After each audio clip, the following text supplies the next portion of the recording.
I'm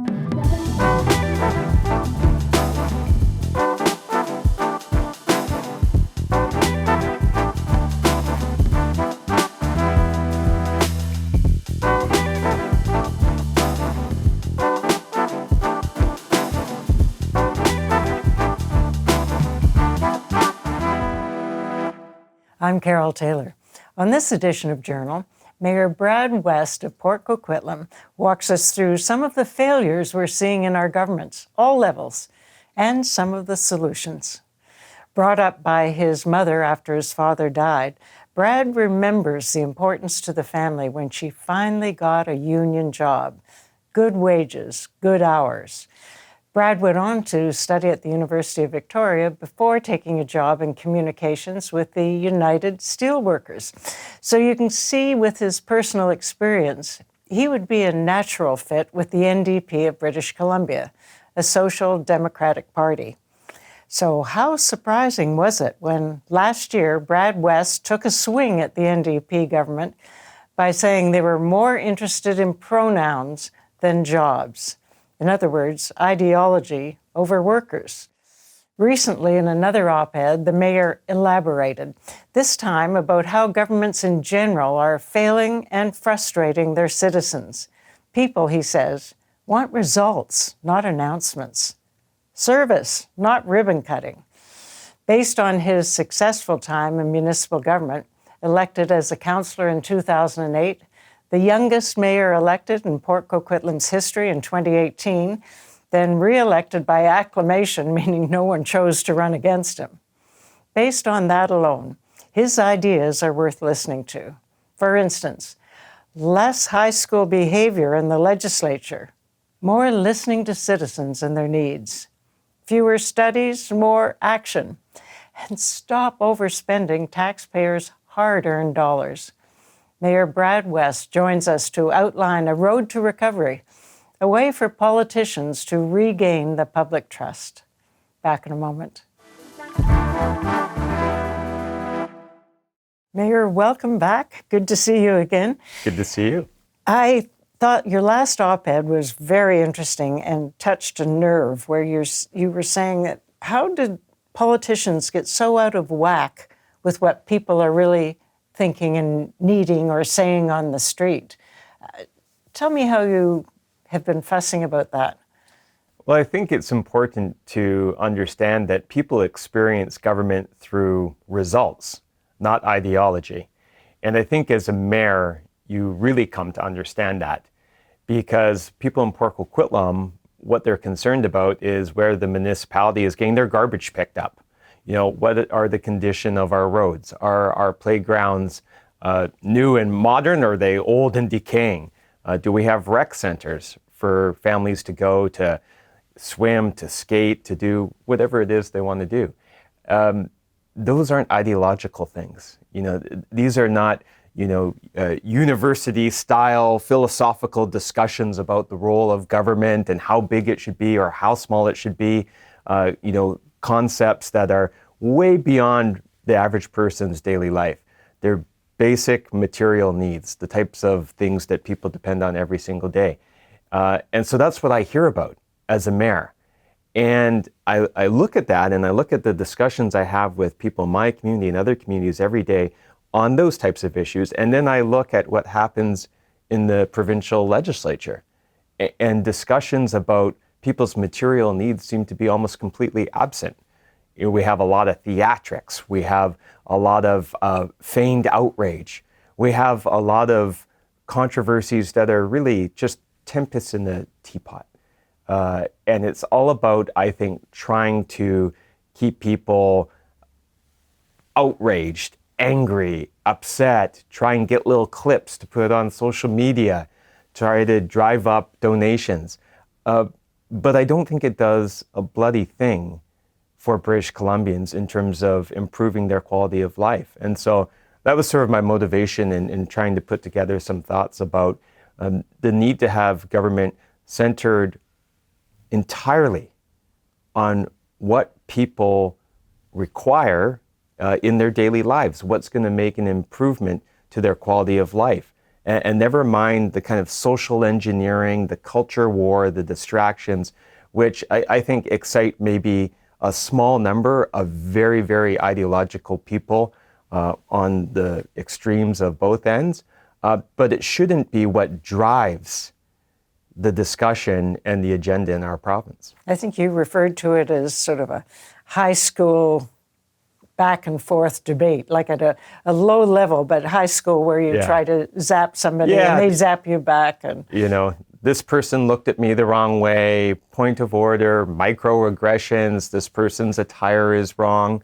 And I think when you take that in and you think how much energy is being spent on that, and then you look at the state of our province and the great needs we have, it's sad, but it's frustrating as well, because I don't think it needs to be that way. And I think we really need to recenter the political discussion in this province, less on talk, on plans.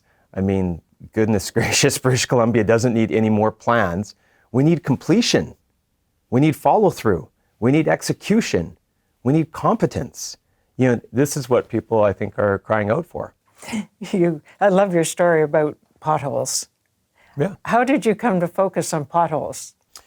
Well, it was about 2 years ago. Like every city, we experienced potholes, and it's the job of the municipality to go fill them, repair them. And when you have a really cold winter, and then you come out of that, they can be particularly bad. And you can get quite a number of them. And traditionally, cities kind of repair them when people report them, when you go glonk, glonk, and damage your car, and then you let the municipality know, and they'll go and repair them in that base. And I said to our staff, could we be proactive instead? Could we get a crew that goes out and goes through the entirety of Port Coquitlam, identifies every pothole. Every spring. And then in a very short period of time, repair every single one. And what was born out of that is our pothole blitz. And in 2 days last year, our crews repaired 158 potholes. So some people would kind of laugh at that. It's a simple thing, admittedly, but I think it speaks to the type of thinking that we need more of in government. We don't need to overcomplicate things. We don't need to endlessly consult about things. We don't need to go and get a consultant to tell us what to do. We know our job. Let's go do it. And so I think that sort of approach should be taken on more things. We know our job. Let's go and do it. Pretty straightforward. Service is the underlying expectation from the public of their politicians and governments. And I really believe that, I guess it was, a year and a half ago, maybe 2 years ago now, but when Trudeau was still in the federal level, I think Poilievre got his big jump up where all of a sudden he was hugely popular because of passports. It wasn't more complicated than that. It was that people couldn't get their passports. They lined up along Hastings Street, slept out on the street overnight to try and get in line to get a passport. Yes. And that was just something to focus on for people that said, government's not doing their job. Yeah. I think for the most part, people are content to kind of live their lives, and, they have their families, and they have their friends, and they have their job, and, busy with life. And it's like moments like that when you really depend on a service from government, and it's just an absolute failure, that I think people kind of stop themselves and they're trying, what the heck is going on here? I can't get something as basic as a passport in a reasonable amount of time. And unfortunately, I think people are having more and more of those moments. You have those moments. Our family certainly had that moment last year with my grandmother, 90 years old, had to go into hospital, sadly passed in hospital. But we saw firsthand the overcrowding, people pushed into hallways, a mix of patients that was not good. Some people dealing with drug addiction and mental illness, being in the same room as a 90-year-old woman, and all of these things, I think, are really stark and bringing home for people that we have got to get refocused on basic government service delivery, and never mind trying to have people who are kind of driven by really ideological passions to reshape society in their vision. And I think politics generally is populated by too many of those types of people. They think they have been anointed to tell the rest of us how society should function, how we should live our lives. And so their passion and their motivation is all of these social engineering type issues. And you focus on that, guess what deteriorates? The things that government should actually be doing. So it's incredibly frustrating for me. I think a lot of families, a lot of people in this province. Did you get any reaction from government or the folks over there when you said they're spending too much time on pronouns and not enough on jobs? Well, I'm sure they had a reaction. It's interesting. I often hear from people quietly, yeah, you made a good point there. Or, yeah, I think that too. I always say to people, if that's what you think, you should say that. Like if we have more people who have those thoughts, I would hope that they can kind of break through and find their own voice. I know politics and the political system in all parties, it tends not to reward critical thinking and independent thinking. It's more, are you a team quote unquote team player, which too often translates into, will you keep your mouth shut and go along with whatever, the power center has decided. So one of the ways the mayor has to getting people to speak up are his town halls. We'll talk about them in a minute. I don't want to put words in your mouth, Brad, but I think that you feel that with politicians, there's too much talking and not enough listening. Is that where you started doing town halls? Yeah, it was something I began pretty much as soon as I was elected mayor, very quickly after. And at the most basic level, it's because my job is to be a representative of my community. And how do you do that job if you're not talking to people? I think quite often at all different levels of government, politicians become very insulated from the public that they serve. They've got a circle around them that 100%. Just tells them what they want to hear. Tells them how great they are. They drink their own bathwater. And if you're surrounded by a group that all thinks the same, you're not going to have exposure to different ideas. You're not going to hear concerns that maybe aren't your concerns, but are concerns nonetheless. So I think it's really important to have that direct connection to the people that you serve. And so our town halls have been very, very successful. Are they raucous?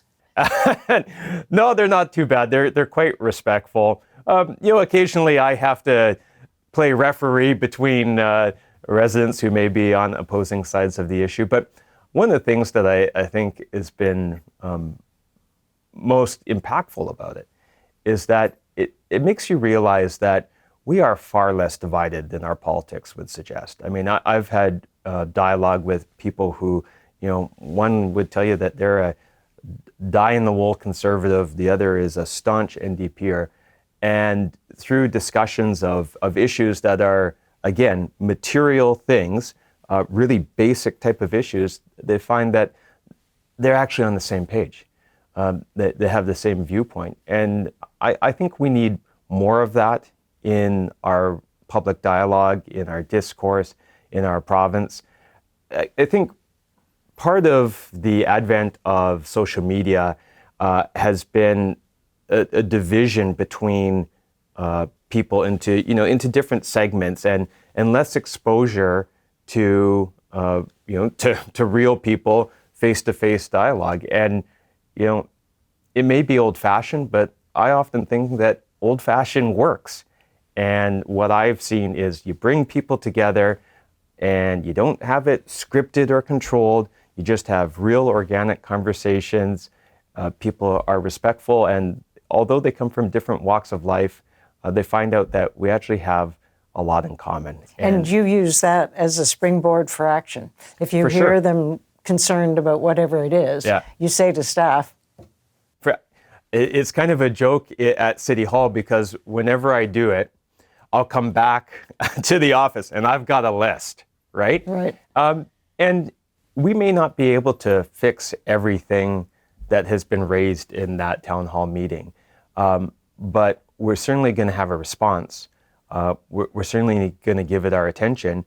And a lot of times we have been able to fix it because, again, it hasn't been, hey, I want you to solve this, complex societal problem and you got to do it tomorrow. It's, hey, Mayor West, at the corner of Shaughnessy and Prairie, I noticed that, there's an issue with the traffic lights or things like that. So, again, I think it really speaks to what is front of mind for most people is that basic government service delivery. And that's where government needs to spend a lot more focus and attention. One thing that really bothers me these days, and I can't say for sure if it's worse, but it seems worse, it's truth-telling or not truth-telling. And we're hearing politician after politician say, for instance, private property is not affected by title, Aboriginal title. Oh, well, yes, maybe it is. Decriminalization is great. No, it isn't. One thing after another that politicians either flip on or they coach it. They never kind of say, well, now that I've thought about this, I see some other issues. But it's as if they never said that, and now they're saying this. Yeah. And so when do you ever believe them? Well, that's the problem with it, because when that happens, it gnaws at public trust. And when you're an elected representative, your job isn't just to tell people what they want to hear. You have to tell them what they need to hear. That's part of our responsibility. And this sugarcoating and twisting oneself and being a contortionist and not wanting to say things plainly, it drives me nuts. I mean, I don't know in what other facet of society do people conduct themselves in that fashion. If you're in a marriage and that's the way you conducted yourself, you wouldn't stay married for very long.